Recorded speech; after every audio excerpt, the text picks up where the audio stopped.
What does it feel like to have multiple sclerosis? Ask this question to 10 different people living with MS, and you'll likely get 10 different answers. Ask this question to one person living with MS on 10 different days, and you'll likely get 10 different answers. It's not because we're indecisive. It's not because we're making up symptoms. MS is just that unpredictable and often that indescribable. When this is your daily reality, it can be incredibly challenging to have your family and friends understand your world. And on the flip side, if you're a support person or caregiver to someone with MS, it can be incredibly frustrating to understand how someone who quote unquote looks so good can be complaining about these invisible symptoms. I mean, isn't everyone tired? Doesn't everyone have trouble concentrating on occasion? Everyone experiences aches and pains in their body, right? Why are these symptoms so different when it happens to someone with MS? With so many symptoms of MS being invisible, it can be hard to imagine what it feels like to have MS. This episode is designed to give those of you living with MS the words to explain some of the most common symptoms of multiple sclerosis, and to help your family and friends better understand the daily reality of this invisible, unpredictable disease. And I really hope that I did us all justice with the descriptions that I have for us today. They are a collaboration of words and descriptions that many of you have shared with me over the years. But I also know that each of you has your own unique experience with MS and may have even better words to describe it.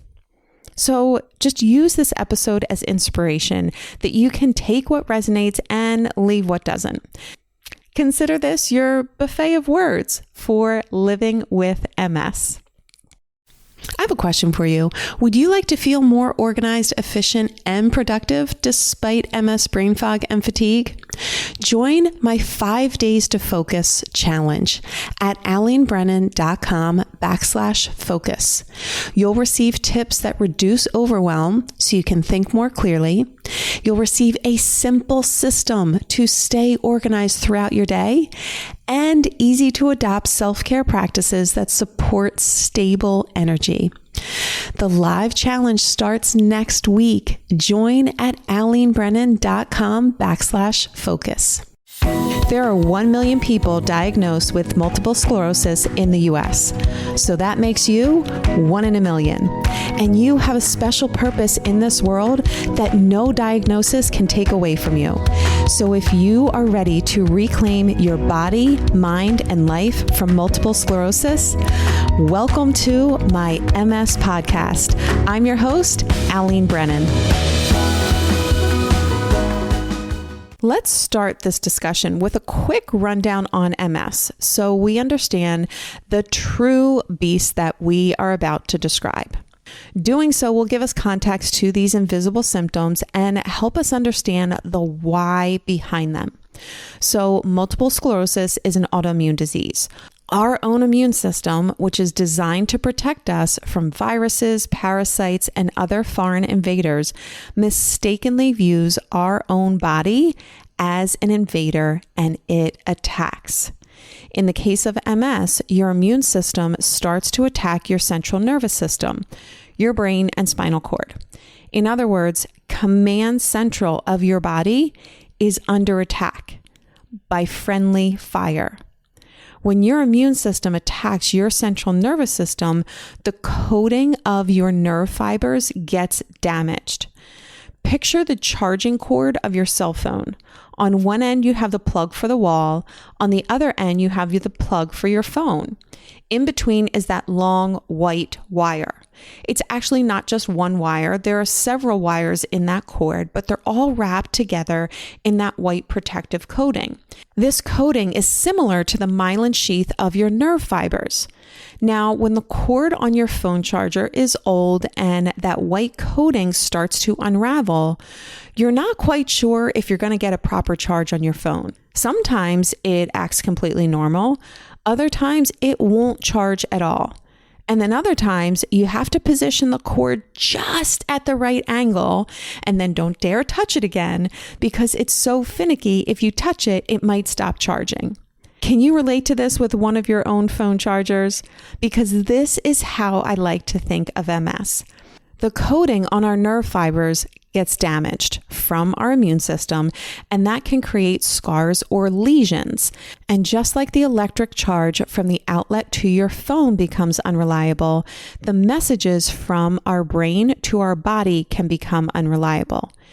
If nothing else, because of this damage, the body has to work so much harder to get the messages where they need to be. This is where we start to talk about the very first symptom, one of the most common and one of the most frustrating symptoms of MS. I'm talking about fatigue. And that in and of itself, just what we described, the body having to work so much harder to get messages from the brain to the rest of the body, is one of the many reasons why we can experience fatigue. Our body has to work so much harder to perform everyday normal activities that we never gave a second thought to before MS. I mean, did you ever consider the energy that it took for your brain to send messages to your legs just to walk or climb stairs? No, it just ran in the background. But with MS, these symptoms can now be exhausting, both physically and mentally. It's also important to understand that MS is incredibly unpredictable, and therefore so is MS fatigue. One day you may wake up feeling relatively normal. You go about your day doing all the things: shower, breakfast, laundry, work, errands, and dinner. By the end of the day, you're tired, so you relax on the couch and eventually head to bed. But when you wake up the next morning, it feels like you're waking up in a completely different body. It feels like somebody borrowed your body in the middle of the night to run a marathon, and you're waking up to the aftermath. You're exhausted, like you literally ran a marathon, but all you did was sleep. Your body feels heavy and it feels weak. Yesterday you got up with ease. You didn't even think twice about it. This morning, the idea of having to shower feels crushing. It feels super defeating to feel this level of fatigue when you have nothing to really show for it. You didn't run the marathon. You didn't get a ribbon for some crazy amount of work that you've accomplished. You simply woke up like this. Now the little energy and strength that you have has to be rationed throughout the day. This is how the spoon theory came about. It's a theory that was developed by a woman who was living with lupus, another autoimmune disease. One day, she was at a diner with her friend trying to explain what it feels like to live with lupus, specifically the fatigue. She knew her words were failing her. She didn't feel like she could adequately describe the fatigue to get her message across. So she grabbed spoons from nearby tables and handed her friend a bundle of them. Then she walked her friend through a typical day, taking spoons away for each task. You wake up in the morning, 1 spoon, gone. You shower, that's another spoon, gone. Making breakfast? Yep, that's another spoon too. And so on. By the time you arrive at work, you're already running low on spoons. Now, for most people, once they run out of spoons, they just borrow from the next day. They have reserves or can even go into a little debt, again, borrowing tomorrow's energy. They know that they might be tired and have to push through, but they can eventually catch up on rest later. But for people living with a chronic illness like MS, once the spoons are gone, that's it. You're out of energy. You can't borrow from tomorrow. And if you try, you're likely dealing with significant consequences. I personally know the realities of that scenario all too well. And I know I'm not alone in this. So we have to carefully plan our day and decide what's worth spending our limited spoons on. If a friend asks you to hang out, you might think, well, that'll cost me 3 spoons and I only have 2 left. Do I skip dinner to hang out? Do I rest now and hope I have enough spoons for tomorrow? It's a constant balancing act. So the spoon theory is a way for people to explain the limited energy that we have due to a chronic illness like MS. When you say you're out of spoons, you're saying I'm out of energy for the day. It helps others understand the choices and sacrifices that we have to make daily. The other aspect of MS fatigue that I really want to highlight is that it's not just a sleepy kind of tired. It's more a feeling of weakness.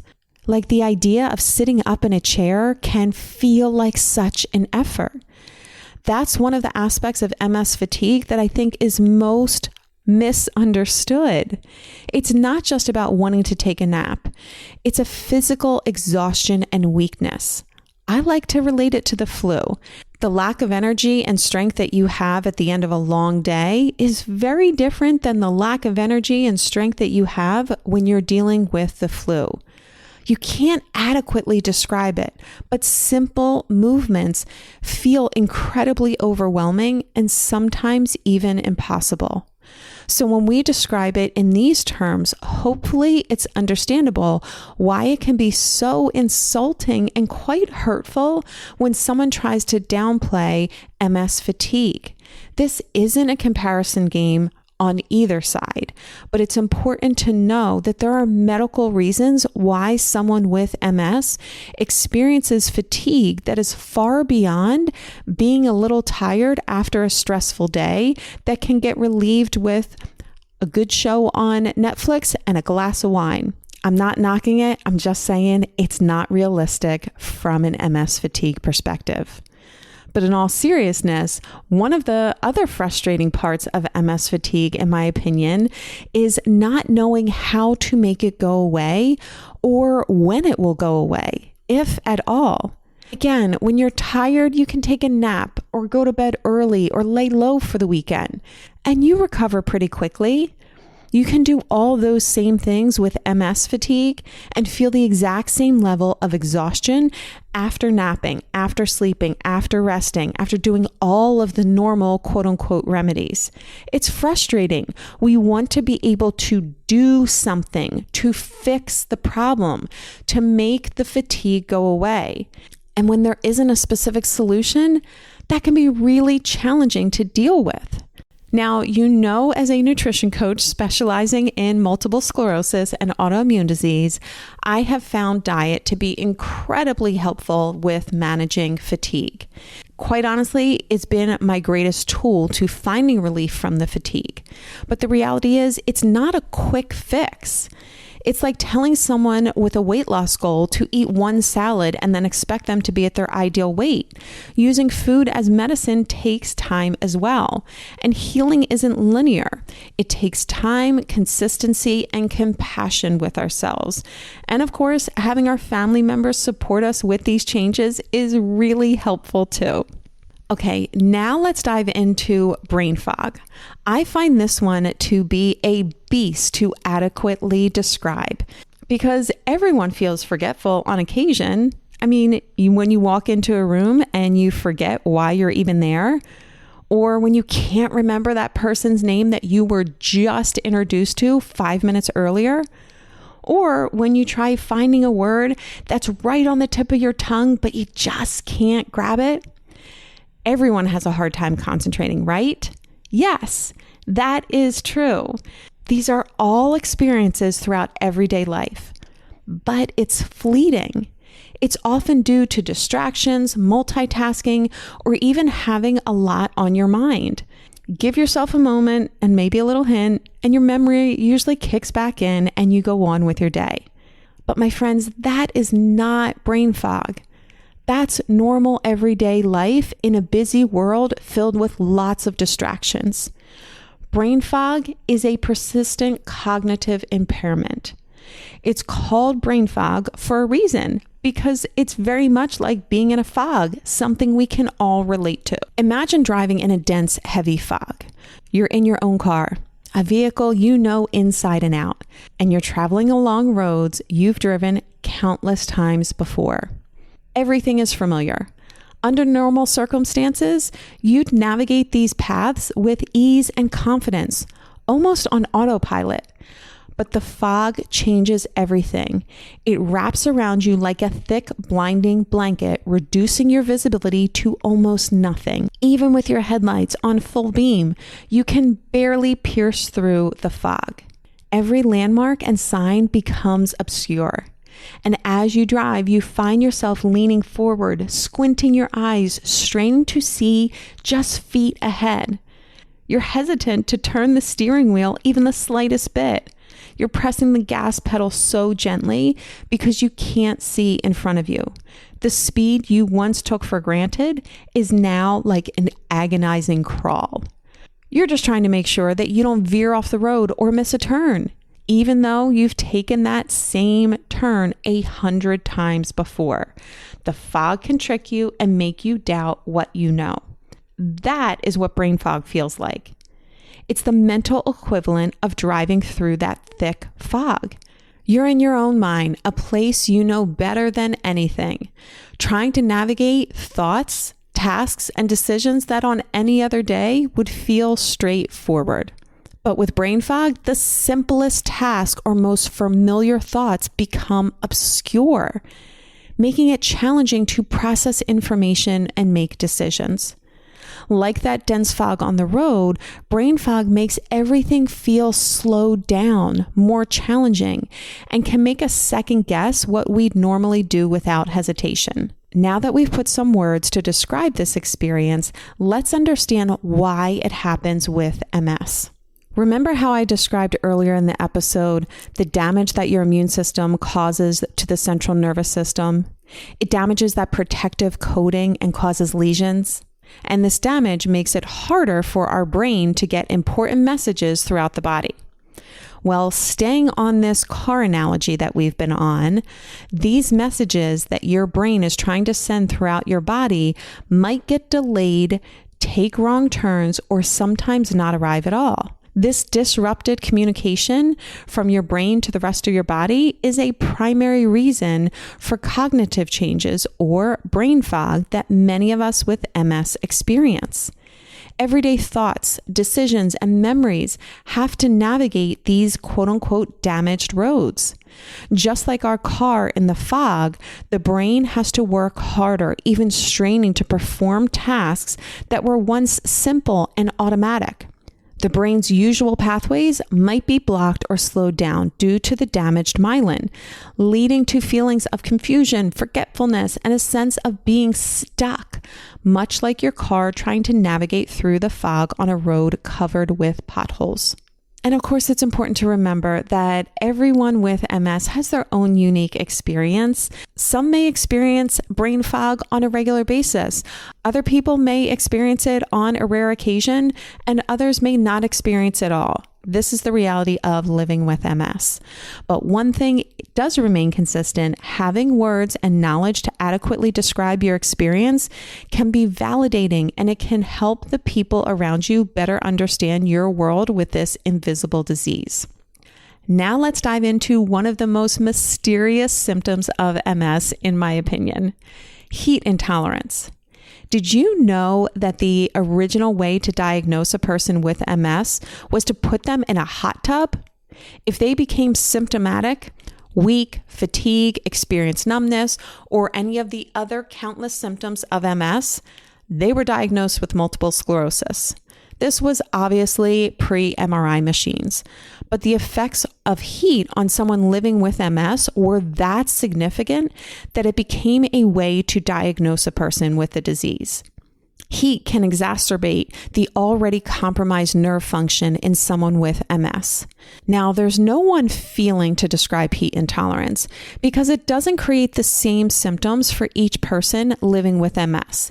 Instead, it will trigger your current symptoms of MS. So for me, that may be fatigue. For someone else, it may be mobility issues. And for yet another person, it might affect their vision. The symptoms are unique to you and your experience with MS. What I think is most misunderstood about MS and heat intolerance, and quite honestly is also fascinating to learn, is that to be affected by the heat, it doesn't have to be the temperatures of a hot tub or a fireplace that would trigger your symptoms. Those are the obvious triggers, but it can be just as common to be triggered by subtle temperature changes. It can be a single degree difference in your internal body temperature. Did you hear that? 1 degree difference of your internal body temperature. Oftentimes, you don't even feel that. And personally, that's my danger zone. It's the almost unnoticeable changes of a room temperature, the slight elevation due to the oven being on in the kitchen that's not enough to make you sweat, but enough to raise your internal body temperature. It's unsuspecting, but equally as damaging for us. And here's the real kicker behind it. Doctors don't fully understand why heat affects the central nervous system of someone living with MS. The way it was described to me was this: the speed at which electrical impulses travel along a nerve is sensitive to temperature. In a healthy central nervous system, a slight increase in temperature might not be particularly noticeable. But in a nervous system compromised by MS, where nerve transmission is already struggling due to myelin damage, even a small increase in body temperature can further slow down these nerve impulses. It makes sense. But one thing that's important to note about this is that it's not permanent. While the heat may exacerbate symptoms, it doesn't cause further damage to the myelin sheath.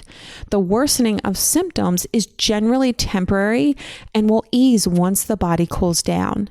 It's also believed that when patients improve, they can also improve their heat intolerance as well. Okay, my friends, I hope that the words, descriptions, and analogies that I shared today help to give a better explanation of what your day-to-day life with is like living with MS. Diving into the world of MS is like opening a book where no 2 pages are the same. Some days it's like navigating through thick fog, and on other days it's like trying to explain why you can't handle the heat when the oven is on. It's crazy, I know, but here's the thing. MS is such a mixed bag. And if you're living with it, you know the roller coaster. One day up, the next day down. And for our friends and family trying to get it, imagine feeling a different kind of off every day. MS is a tricky beast, but through conversations like this episode today of my MS podcast, we're trying to put words to feelings that often seem indescribable. We might not have all the answers, and honestly, there might not be a one-size-fits-all answer anyway. But by talking about it, we're getting closer to understanding our own world and helping those around us to understand our world. Whether you're dealing with MS or you're the cheerleader on the side, just remember it's all about being there for each other. Listening, trying to understand on the good days and even the rough days. And of course, that's what we have with this community here. I am so grateful for each and every listener and the support team behind you. Thanks for being here today. Well, my friend, we've reached the end of this episode. Pick one lesson from today's discussion and put it into action now. It's time to reclaim your body, mind, and life from multiple sclerosis. And for more resources, events, and programs, head over to alenebrennan.com. See you on the next episode of my MS podcast.